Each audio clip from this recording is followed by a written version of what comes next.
Before it was written in books, it was carved in stone. And before it became philosophy, it was a way of living. We have been taught that Hermeticism began in Alexandria, that it rose from scrolls shaped by sages bearing Greek names and Egyptian gods. But what if that story is only part of the truth? What if its real origin is older, quieter, and buried in the desert sands? This is not a story about a doctrine. It is about a tomb, not the kind that ends a life, but the kind that preserves a seed waiting for the right soul to find it. In the dry hills of Middle Egypt, far from the monuments of kings, stands a structure overlooked by time. No gold, no fanfare, just limestone walls, etched with symbols and silence.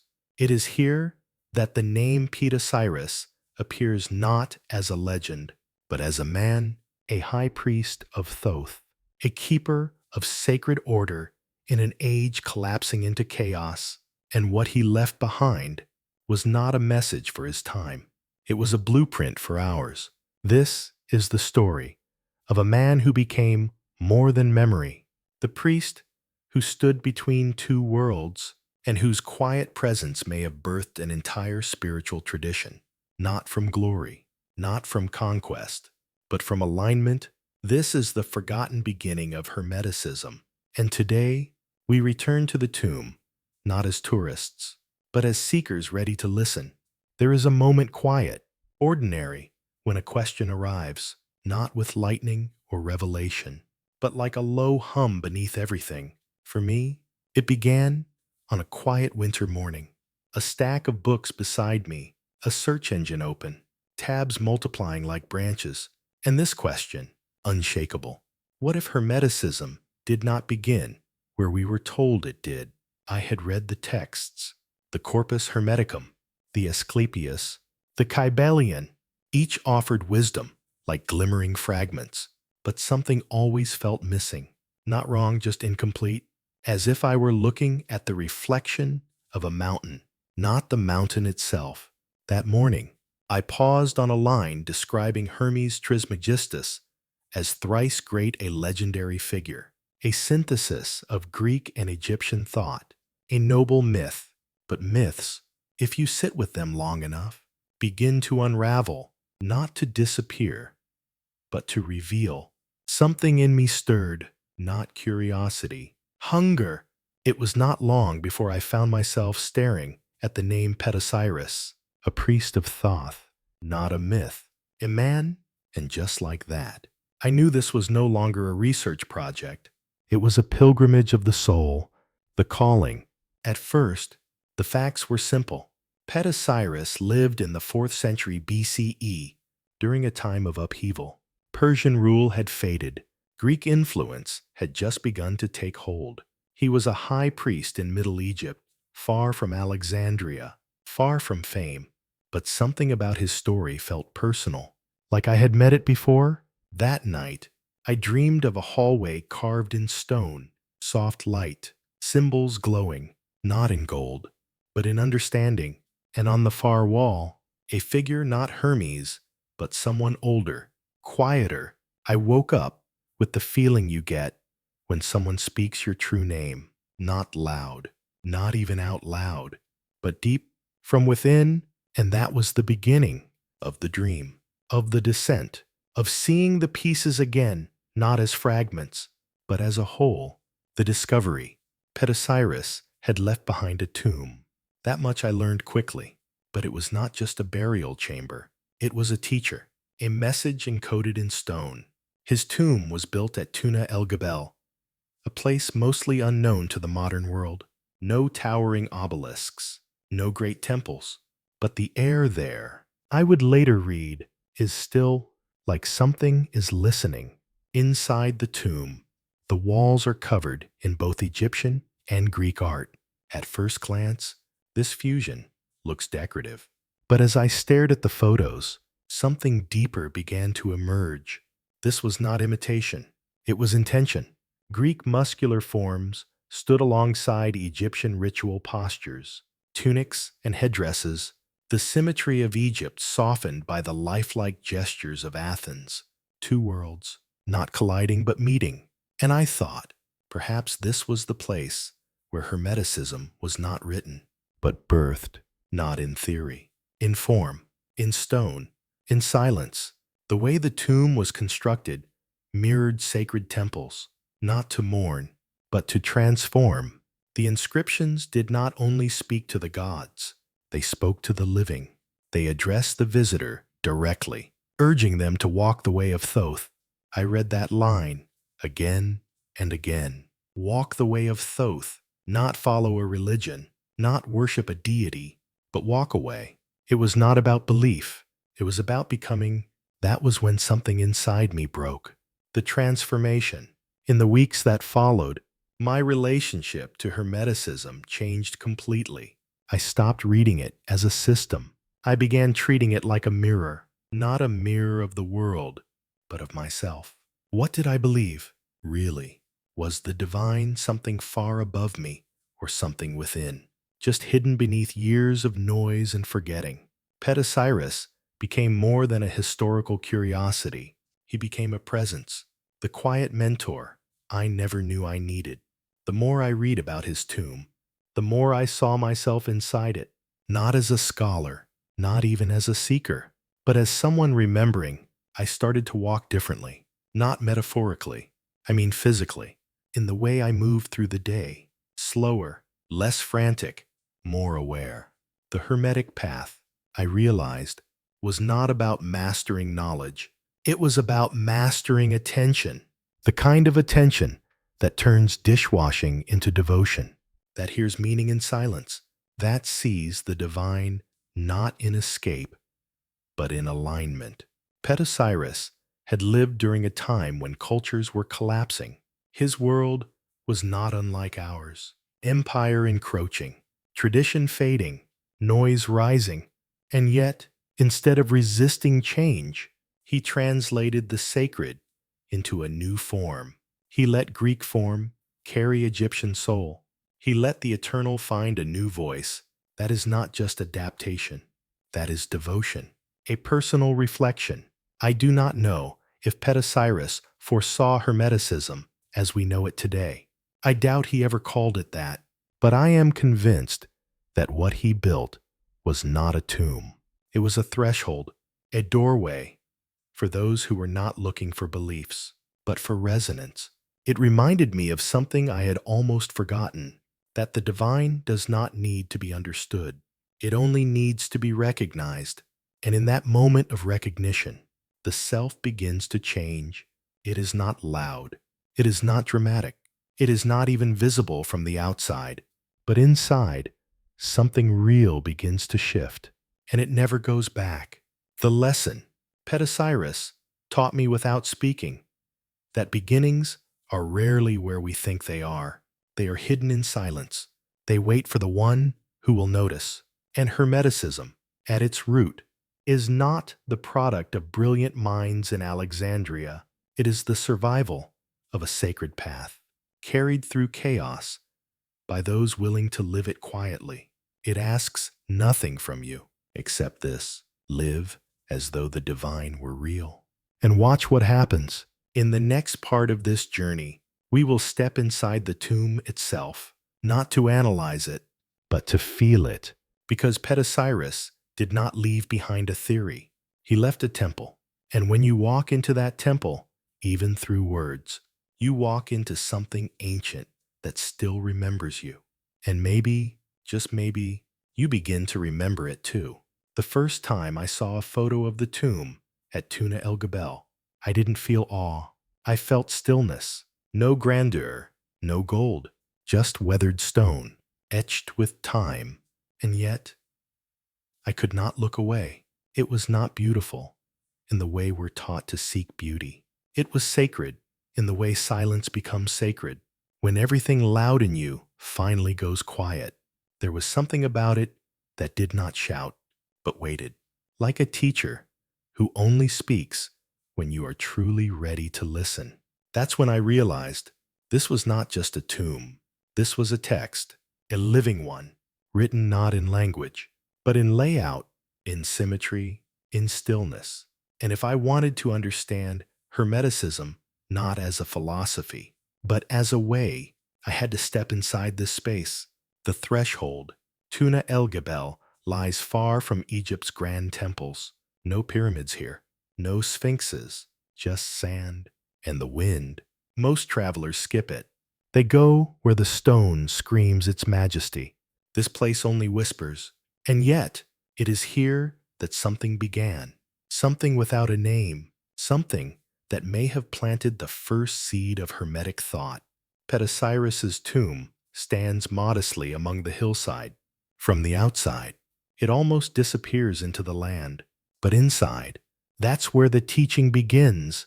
The moment you pass the threshold, you enter another kind of space, not just in geography, but in awareness. The air feels dense, not heavy, but meaningful. And the walls, they're not just decorative, they're didactic. The language of stone. What strikes you first is the fusion. The figures on the walls have the poise of Egyptian art, but also the emotion of Greek sculpture. Some gaze straight ahead, a rarity in Egyptian form, where profile was the norm. Their bodies are rounded, muscular, alive, draped in robes that flow like they were carved in Athens. And yet, among them, hieroglyphs, offerings, postures of ritual. It's as if two traditions, two entire cosmologies, were being braided into a single form. But this isn't mimicry. It isn't one culture copying another. It's synthesis. It's as though Petosiris saw what most people miss, that the soul does not belong to one language. It speaks in symbols that reach beyond borders. And here, in limestone, he left a message that both Greek and Egyptian eyes could read. The inner temple. Most tombs in Egypt were built as monuments to the dead. They spoke of lineage, of deeds, of gods to be pleased. But Petosiris's tomb does something different. It speaks to you, to the one walking through it. The inscriptions don't just appeal to the divine, they instruct the visitor. They whisper, live rightly, walk with intention, purify your heart, follow the way of Thoth. It's not a command, it's an invitation. And in that invitation, I felt something shift, because here was a man buried more than 2,000 years ago who was not trying to be remembered. He was trying to not remind us of him, but of something in us we had forgotten. The tomb isn't a tribute. It's a template, a prototype for transformation.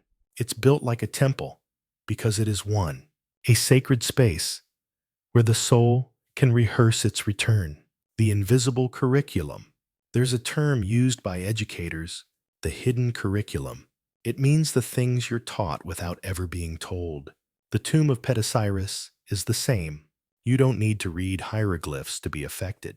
The symmetry, the blend, the structure, it all teaches you something. It shows you what it means to hold opposites, to be still and alive, to be Greek and Egyptian, to be human and divine. This is the tone of Hermeticism, not a doctrine, but a resonance. The structure of the tomb mirrors the structure of initiation, entering darkness, passing through symbols, emerging into a kind of light. It is not built for tourists. It is built for those who feel the pull, not outward, but inward, personal encounter. I remember the moment it clicked for me. I had been staring at a photo of one column for almost half an hour. It showed a figure, half Greek in form, half Egyptian in gesture, reaching towards something unseen. And I thought, this is me, reaching across the known into what I sense but cannot name. The mind wanted more explanation, but the soul already understood. This tomb was not designed to answer questions. It was designed to awaken them, and that awakening was not meant to be comfortable. It was meant to be clarifying, lesson in fusion. Petosiris didn't fight the collapse of his world. He translated it. While cultures clashed and languages shifted, he preserved wisdom, not by resisting change, but by embodying what was eternal in a form that could survive. That is not just innovation. That is sacred service. The fusion of Greek and Egyptian was not aesthetic. It was philosophical. Greek thought asked, "What is truth?" Egyptian thought asked, "How do I live in alignment with Ma'at?" Together, they created a system that could both reason and revere. That is what we now call Hermeticism. And it began not in a city, but in this tomb, a space that watches you back. When I imagine standing there now, in that narrow corridor of stone, I don't picture myself observing the tomb.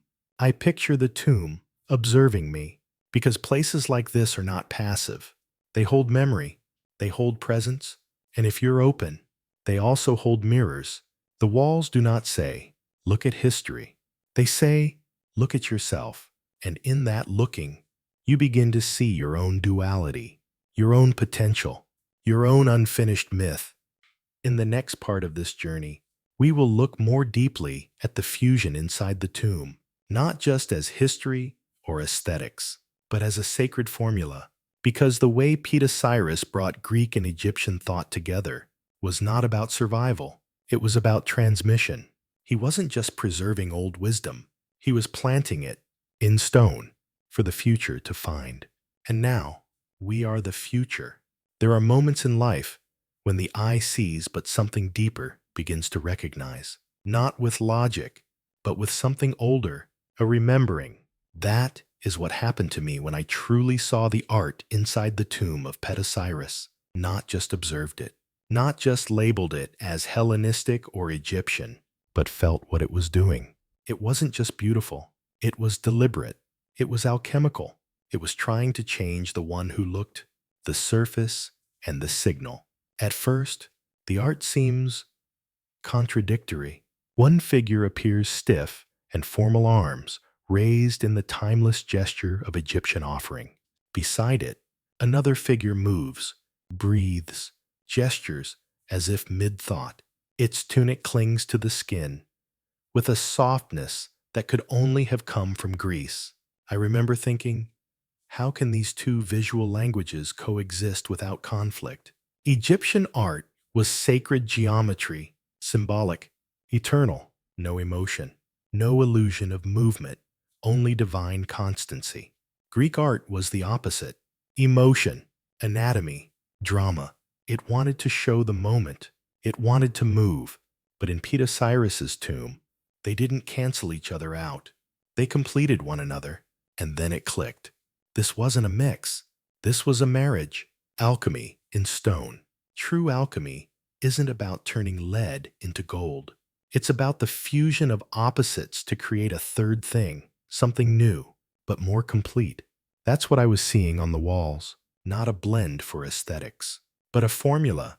Egyptian art held the eternal form. Greek art brought conscious expression. Together, they mirrored something that Hermeticism would later try to say in words, that the divine is not far away. It lives in the human form. And the human form, when refined, can reflect the divine mind. The art was not just representing that idea, it was performing it. And I was the subject, Petosiris as artist-priest. We don't usually think of priests as artists, but in the ancient world, those roles were often the same. Priests designed the temples, they choreographed rituals, wrote hymns, aligned buildings with stars. They shaped reality through form. Petosiris knew what he was doing. He wasn't just decorating a tomb. He was encoding a message in a world being swallowed by empire.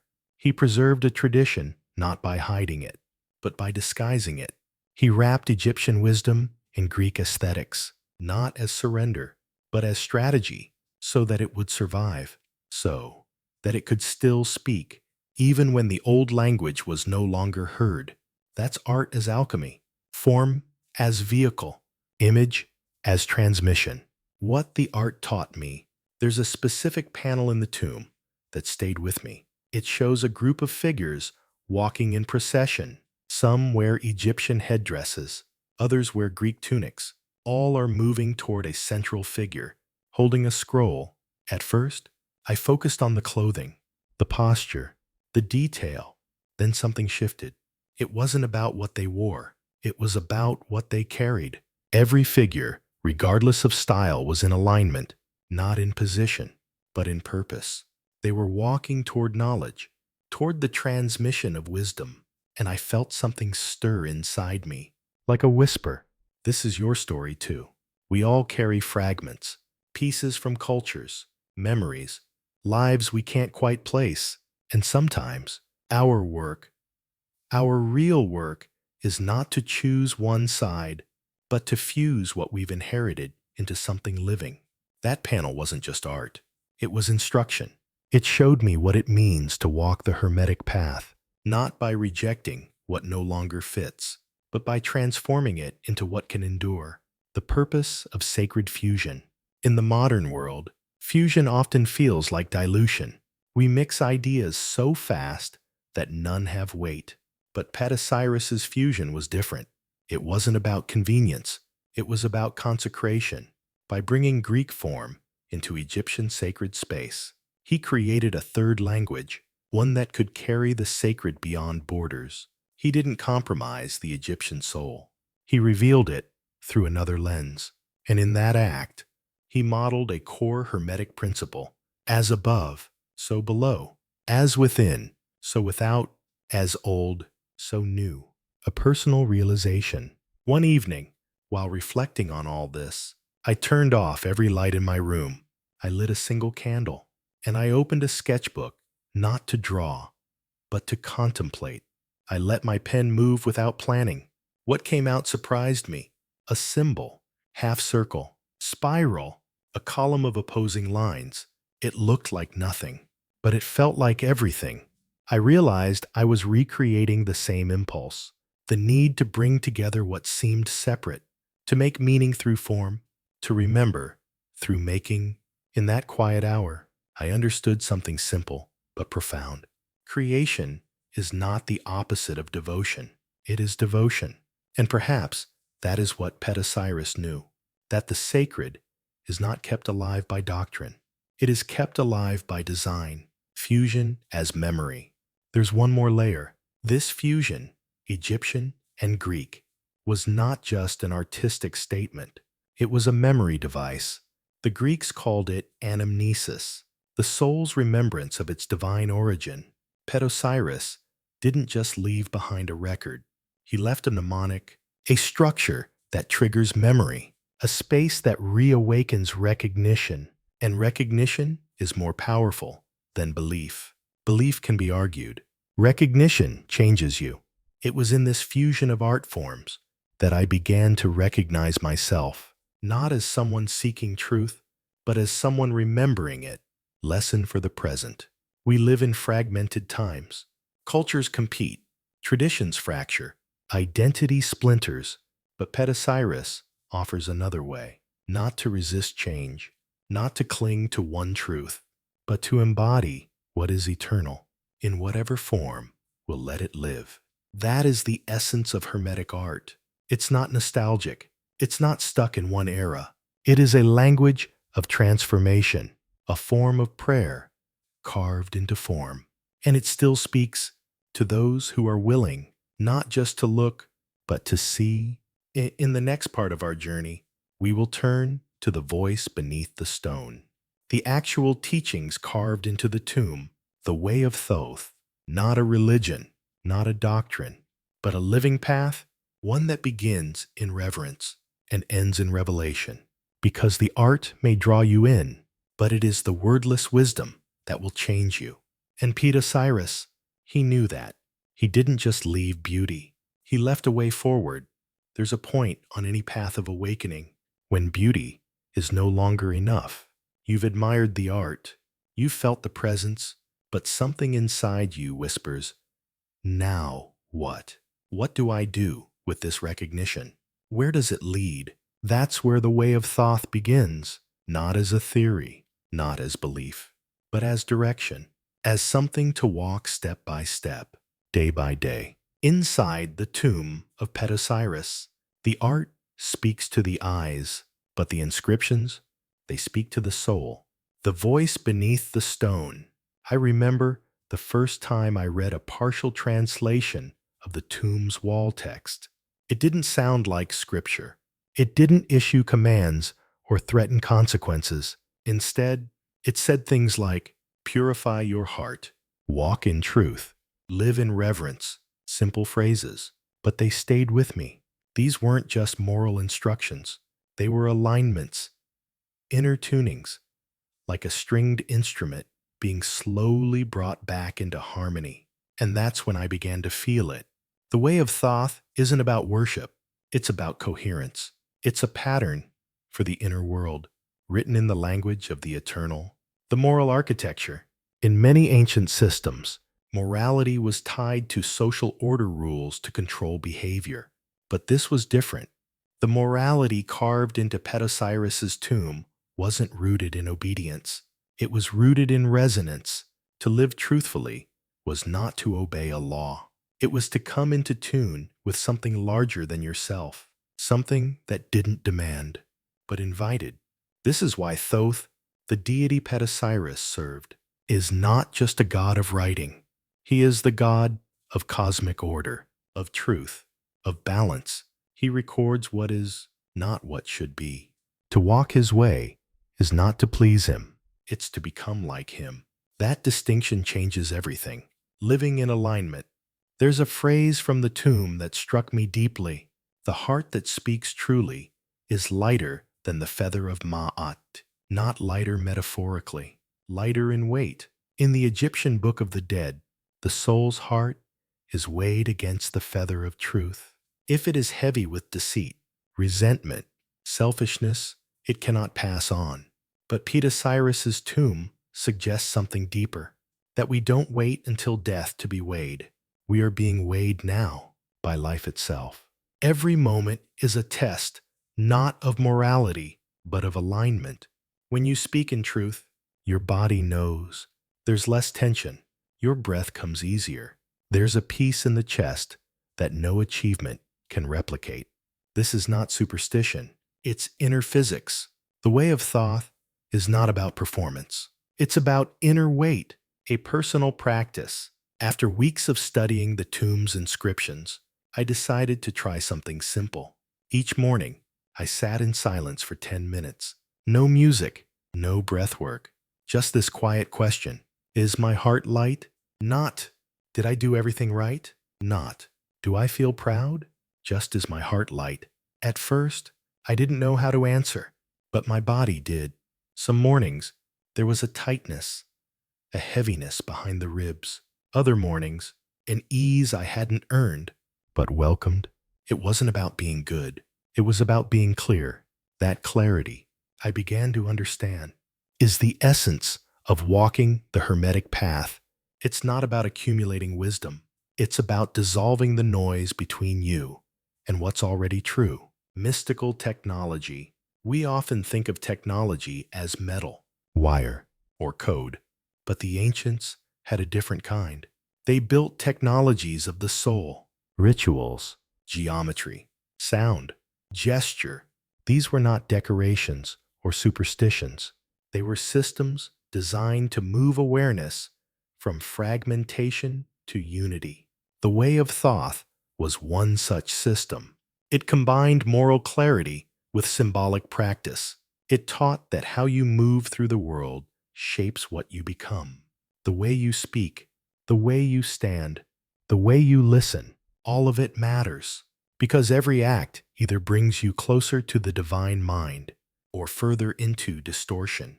The path as refinement. One line from the tomb reads, "Purity is the foundation of perception, not purity in the modern moralistic sense, but inner cleanliness, sincerity, the absence of clutter in thought, motive, desire." It made me wonder, how often do I perceive distortion? Not because the world is distorted, but because I am. How often do I seek wisdom when what I need is space? The way of Thoth is not about doing more. It's about becoming less entangled, letting go of what pulls you off center, letting stillness teach you what thought cannot. It is not easy, but it is simple. what the tomb doesn't say. Interestingly, the tomb doesn't offer rewards. It doesn't promise ascension, blessings, or cosmic power. It simply shows you what is. If your heart is light, you're already free. If your life is aligned, you're already on the path. It's the kind of teaching that leaves no one out. You don't need a priest. You don't need a temple. You just need the courage to look within and be honest about what you see. That honesty becomes the beginning of transformation, a quiet revolution. In a world of spectacle and noise, there is something quietly radical about this path. It doesn't require belief, only attention. It doesn't promise miracles, only alignment. And it doesn't give you power over others, only insight into yourself. That may sound modest, but it's what most of us are truly seeking. Not control, but coherence, not escape, but depth. Petosiris knew this. That's why he didn't leave behind doctrine. He left behind a way of being, not a religion, a rhythm, lesson for the seeker. What I've come to understand is this: the way of Thoth is not about becoming spiritual. It's about becoming real, shedding the false, remembering what you've always known. But we're never taught to trust that your heart is a compass. That truth feels like lightness, and that the divine is not a voice shouting down from the heavens, but a quiet resonance in your chest when you are finally at peace with yourself. In the next part of this journey, we'll explore how Petosiris, in his silence, became something more than a priest. We'll look at how a tomb became a pilgrimage, how seekers across centuries felt his presence and began to call him something new. Not a man, not a memory, but a mirror, a sage of the stars, a guide between the worlds. Because the way of Thoth was never meant to end in stone. It was meant to begin in you. There are people who leave behind legacies, and then there are those who leave behind echoes. Petosiris did not seek fame. He didn't write volumes of scripture or command temples across Egypt. He built a tomb, carved words into stone, and then he disappeared from history. But something strange began to happen. Long after his body returned to dust, his name began to rise, not among priests, not among pharaohs, but among seekers, not in temples, but in the margins of ancient astrological texts. The shift. At first, it's easy to miss. You find his name in obscure manuscripts, Ptolemaic fragments, demotic scrolls, a mention here, a reverence there. But slowly, a pattern emerges. He's no longer just Petosiris, high priest of Thoth. He's Petosiris, the wise, Petosiris, the revealer, Petosiris, voice of the stars. He is paired with another mysterious figure, King Nechepso, and together they are credited with the foundations of Hermetic astrology, not just as interpreters, but as transmitters of divine knowledge. This transformation is subtle, but profound. It's not the story of a man gaining titles. It's the story of a soul becoming archetype.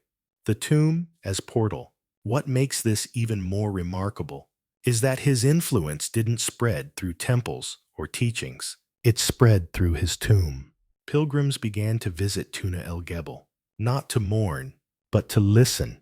They came from across the Greek-speaking world, not with offerings, but with questions. Some scratched messages into the walls, simple inscriptions, but full of reverence.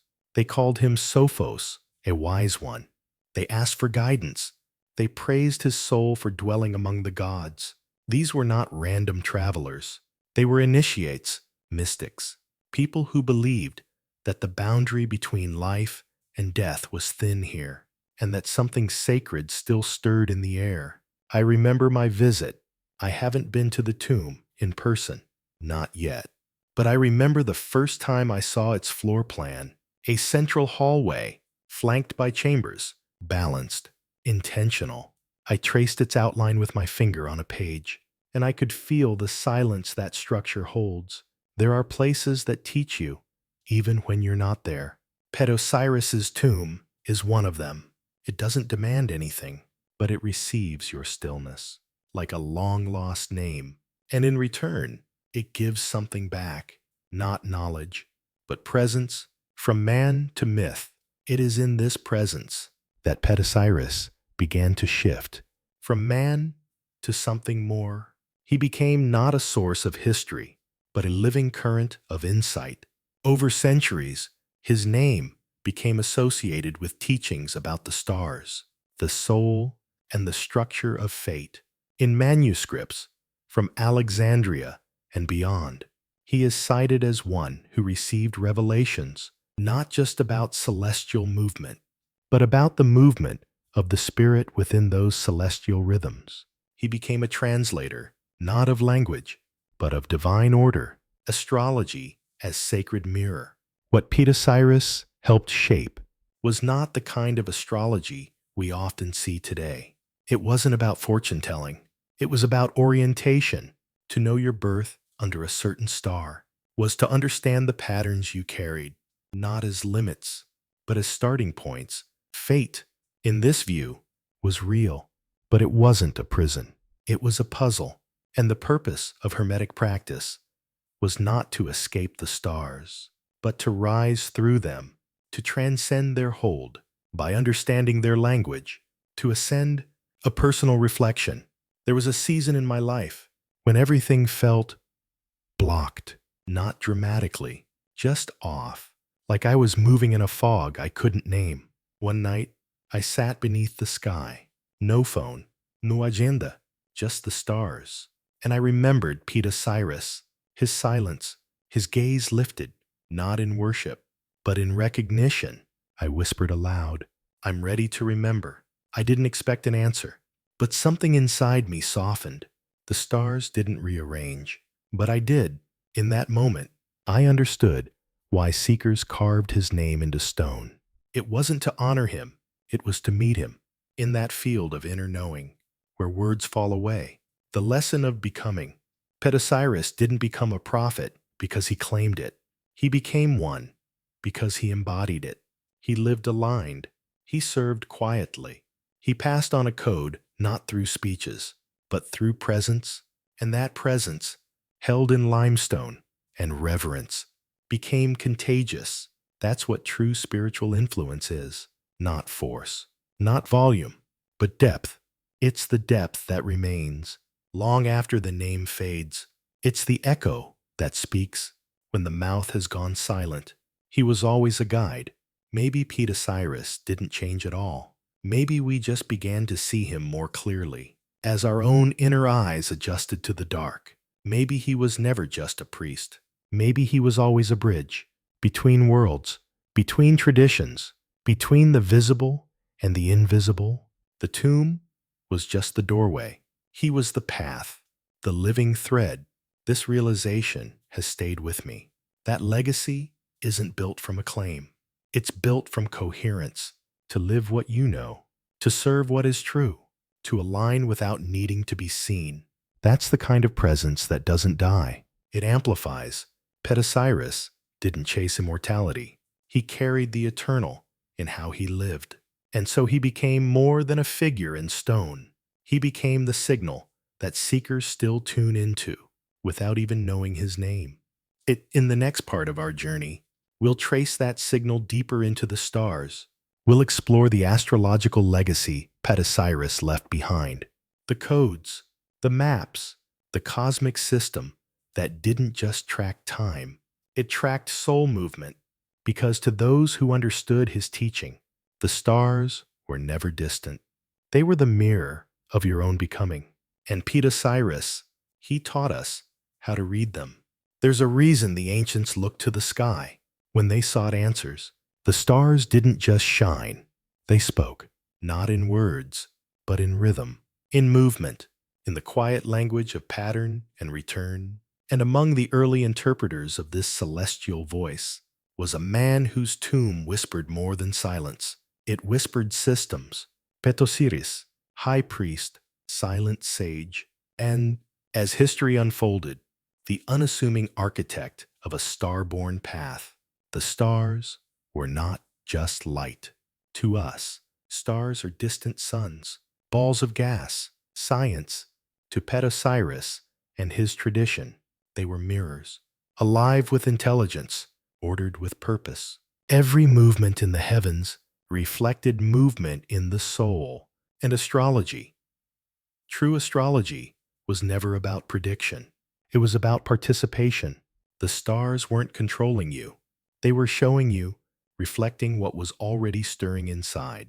A sacred echo, from priest to cosmologist. Centuries after his death, Petosiris's name began to appear alongside complex manuals of astrological systems. These weren't vague horoscopes or casual insights. They were tools designed for deep orientation. Tables, symbols, formulas connecting birth dates to planetary forces, methods for interpreting illness, fate, even death. He was often paired with a legendary figure, King Nechepso, and together they became the mythical foundations of Hermetic astrology. But what's most fascinating is that Petosiris was rarely presented as the visionary. He was the interpreter, the bridge between the king's revelation and the world's understanding. He didn't invent the sky. He helped people learn how to read it, reading the divine handwriting. The ancients saw the zodiac not as personality markers, but as spiritual terrain. Each planet, each sign, was a gateway, a teacher, and the soul. Your soul was believed to descend through these planetary spheres at birth, collecting qualities, gifts, limitations along the way. What you gathered became your imprint, your star map, and the journey of life. It was about remembering that map, transcending what bound you, returning through the same spheres, purified. The system Petosiris helped preserve was not linear. It was layered, and above all, it was transformational, a quiet revelation. I'll never forget the first time I ran my birth chart through an ancient-style Hermetic lens. It didn't tell me what would happen. It told me what I had brought with me. It was like being handed a map of a country I somehow already knew. Not all of it, just flashes, landmarks I couldn't explain but recognized. The feeling was humbling and oddly comforting, because suddenly my struggles weren't random.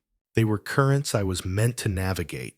Petosiris, it seemed, had helped construct a system where even your suffering could be read, not as punishment, but as path, sacred math. Living geometry, at the core of this legacy, was more than symbol. It was structure. The Hermetic astrological tradition linked geometry, math, and myth into one unified system, not to dominate life, but to reflect it. You were not trying to control your destiny. You were learning to walk it. With awareness, everything had weight. Venus was not just love, it was value, refinement, magnetism. Saturn was not just restriction, it was mastery, structure, time. Every angle between planets, every cycle, a conversation between parts of yourself and the divine mind. To learn this language was to learn how to see your own soul moving, a teaching hidden in time. Today, most of these ancient texts survive only in fragments, and scholars still debate how much Petosiris actually wrote. Some say his name was used to lend authority to anonymous authors. Others believe he really did leave behind teachings passed down orally, later transcribed. But the deeper truth is this: whether or not he wrote the words, he carried the flame. He was remembered not because of position, but because of presence. His tomb had already taught what the stars would later echo. That fate is not fixed. That destiny is not control. That knowledge is not power. It is purification, a personal realization. One night, while working late on a creative project, I felt restless. I couldn't focus. Everything felt off. Instead of pushing through, I stepped outside, looked up.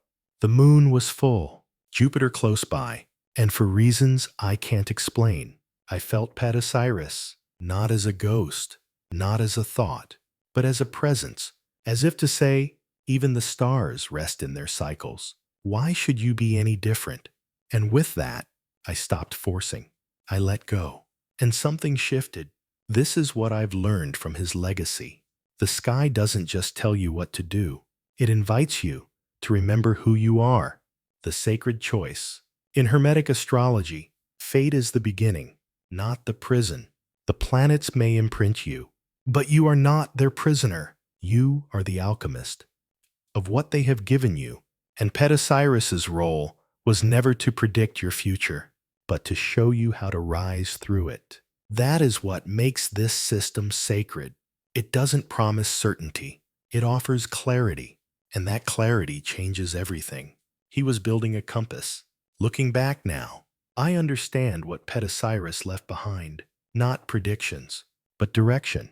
He wasn't trying to define the future. He was helping us walk it with wisdom. And in a world drowning in information, that kind of guidance is rare. He taught not with noise, but with structure, not with dogma, but with design. And somehow, over centuries, his name became the seal of something eternal. In the next part of our journey, we'll explore the deeper meaning behind this legacy, not just what Petosiris taught, but why it matters now. Because his teachings weren't meant to stay in stone. They were meant to live in hearts, in choices, in the way you walk through a noisy world with a quiet center, because the stars still speak. And Petosiris still points not to the sky, but back to the divine inside you. We tend to think of transcendence as escape. Escape from the world, from the body, from suffering. But what if transcendence isn't about leaving? What if it's about returning, not to a place, but to a truth we forgot when we started looking for it everywhere? But within this is the quiet message behind Petosiris's legacy. The teachings he left in stone, the maps he helped draw in stars, they were never meant to pull us away from the world. They were meant to draw us back into ourselves. The descent that precedes ascent. Hermetic philosophy speaks often of descent. The soul, it says, falls through the planetary spheres before birth, gathering qualities, wounds, dreams, burdens. Each planet leaves a mark. And then the soul enters the world, wrapped in layers, covered in forgetfulness. That's where we begin, not as blank slates, but as luminous beings wrapped in shadow. The journey of life is not about becoming something new. It's about remembering who you were before you forgot. And the teachings of Petosiris, his inscriptions, his symbols, even the silence of his tomb, were designed to trigger that remembering, not intellectually, but existentially. Memory as initiation. In most traditions, memory is passive, a recollection, a mental file. But in Hermetic thought and in the deeper Egyptian mysteries, memory is sacred. To remember is to awaken, to bring the forgotten divine back into awareness. The tomb of Petosiris does not say, believe. It says, remember. And that remembering begins not in the mind, but in the mirror within. Every spiritual tradition has a moment when the seeker stops looking outward and begins to turn inward. In Petosiris's teaching, that moment is everything. His tomb speaks of purification, but not as a ritual performance. As a return to clarity, you don't cleanse the heart to please a god.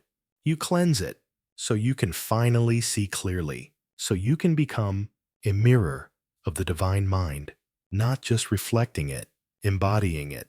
This is not metaphor. It's inner technology, a moment that changed me. A few years ago, I was sitting in silence, eyes closed, mind restless, when a strange image flashed through me. It was a feather, not floating, but still. Then came the heart, heavy, then light, and then silence. No voice, no vision, just a feeling of being seen, not judged, but known. Afterwards, I remembered the ancient Egyptian judgment scene, the weighing of the heart against the feather of Maat. But this was different. This wasn't about the afterlife. This was now, and I understood something I had never put into words. Transcendence is not rising above the world. It's lightening what weighs you down, so you can finally rise. The sacred geometry of the soul. Inside Petosiris's tomb is more than art. It is structure, columns aligned with purpose, chambers echoing the temple. Every curve, every glyph designed to guide awareness. The body moves through the space, but something else moves deeper. The soul is being invited to walk a path from fragmentation to unity. And that path mirrors the Hermetic ascent. First, the confession of truth, then the purification of intention, then the remembering of origin, then the return. It's not a ceremony, it's a recalibration. You aren't being saved. You're being aligned. The false self falls away. To walk this path is to let things fall, the need to be right, the mask of control, the pain we've carried so long. We mistook it for personality. These aren't enemies. They're layers.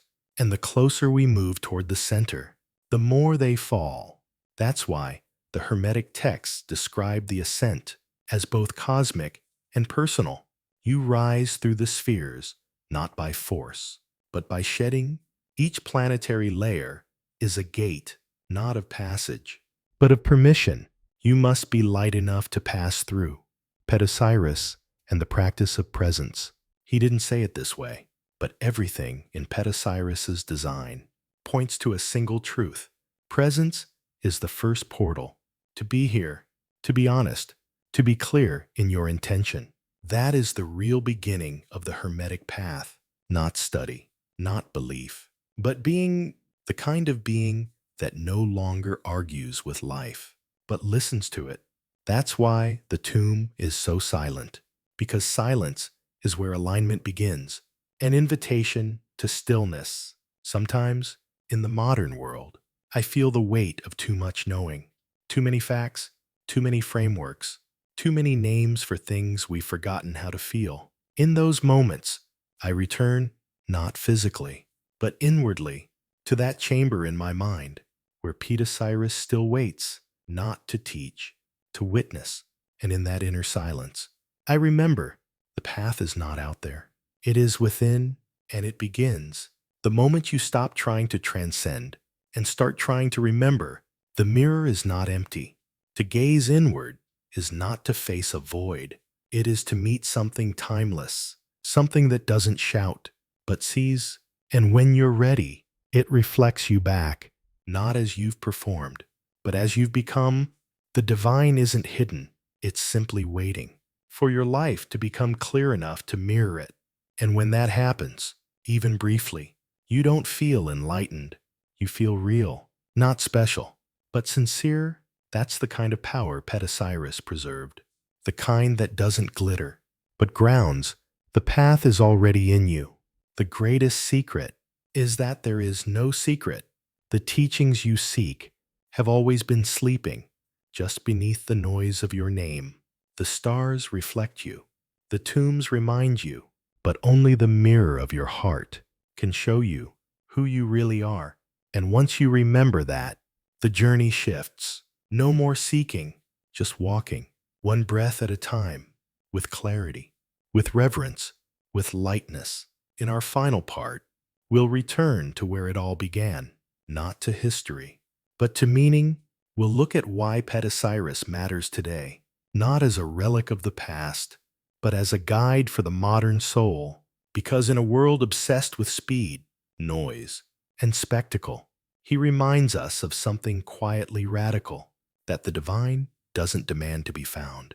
It simply waits to be remembered, in the stillness, in the mirror, in the way we choose to live. You don't find Petosiris in textbooks. You don't hear his name in sermons or university lectures. No monuments honor him in Times Square. No best-selling books retell his story on the shelves of modern spirituality. And yet he endures, not because history recorded him, but because the soul remembers him. Because truth, when lived deeply enough, leaves echoes that outlast memory. In a time of collapse, he chose clarity. Petosiris lived through one of the most unstable periods in Egyptian history. Empires were falling, foreign powers were pressing in, the old temples were beginning to fade, and with them, the rituals, the priesthoods, the memory of divine rhythm. He must have known it was ending. He must have looked at the world he served, the cosmology he carried, and realized it would not survive in its old form. And still, he didn't retreat. He didn't fight to preserve the appearance of tradition. He preserved its essence. By adapting its form, by encoding its pulse, by hiding it in plain sight. That is why his tomb is not just a tomb. It is a transmission, not of doctrine, but of devotion. He knew what we would forget.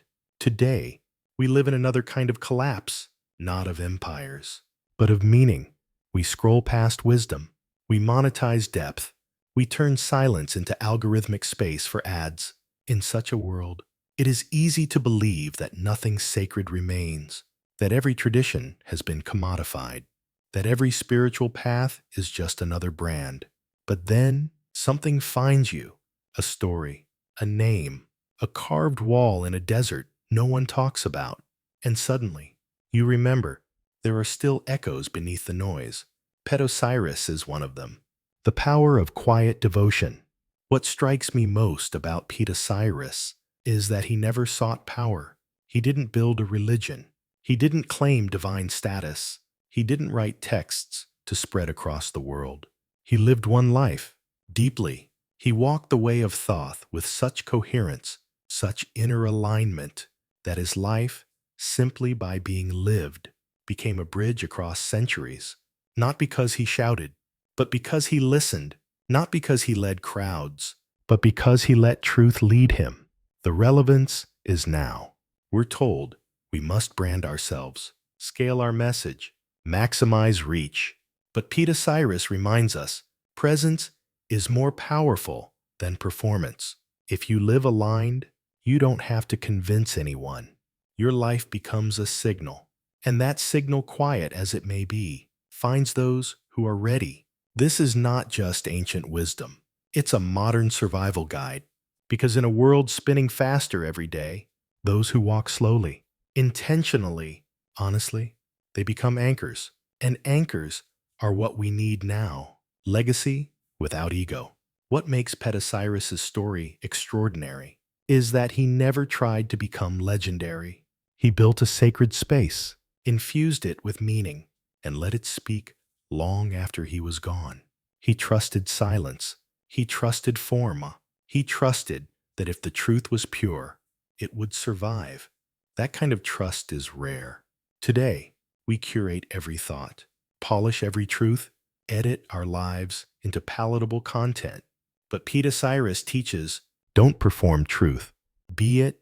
Let your alignment be your voice. Let your presence be your legacy. For the modern seeker, maybe you've come to this story not by accident. Maybe you've been feeling it too.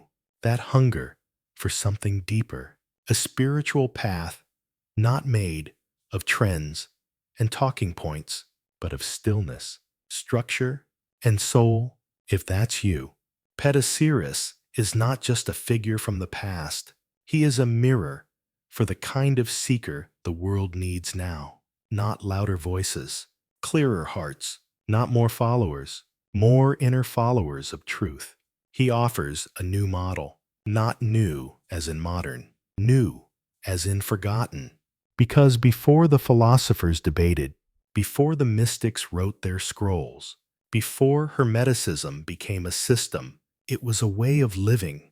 And that's what Petosiris preserved, not a set of beliefs, but a way of being, a life that honored the divine mind, not in temples alone, but in gestures, in thoughts, in how one treated strangers.